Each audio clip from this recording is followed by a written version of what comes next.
تمت إعادة التسجيلات الصوتية بمباراة الأهلي والفيحاء للحكم الرابع، وما سمعوا أي كلمة من الكلام اللي قالوه إيفن توني ويا يسلا. موضوع إنه ركزوا على النخبة خلوكم الدوري، أبدا ما قالها الحكم. قبل لا أتكلم عندي سؤال بسيط للمنبطحين اللي جلسوا يقولون أوه هذه العدالة وتبون دورينا يكون متصنف من أفضل الدوريات وهذه العدالة عندنا وفريقنا قاعد يتعرض للظلم. ايش رايكم وانتم مدربكم ولاعبكم قاعدين يشوهون سمعة الدوري بهالطريقة؟ واتمنى ان الموضوع ما يعدي على خير. الموضوع فيه اتهام باطل، والاتهام الباطل هذا كان قادر انه يطرد الحكم ويقطع رزقه. وبعيدا ان الرزق والامور هذه بالطريقة هذه سمعة الدوري قاعد تتشوه، وبرضه سمعة الحكم المحلي. وفي مصادر تقول ان نادي النصر تمت اعادة التسجيلات الصوتية بمباراة الاهلي والفيحاء للحكم الرابع، وما سمعوا اي كلمة من الكلام اللي قالوه ايفن توني ويا يسلا.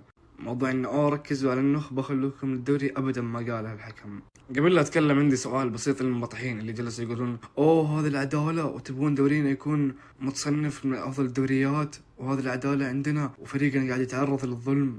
ايش رايكم وانتم مدربكم ولاعبكم قاعدين يشوهون سمعة الدوري بهالطريقة؟ واتمنى ان الموضوع ما يعدي على خير. الموضوع فيه اتهام باطل، والاتهام الباطل هذا كان قادر انه يطرد الحكم ويقطع رزقه. وبعيدا ان الرزق والامور هذه بالطريقة هذه سمعة الدوري قاعد تتشوه، وبرضه سمعة الحكم المحلي. وفي مصادر تقول ان نادي النصر رفع شكوى على لاعبين الاهلي بسبب الاساءة للدوري السعودي.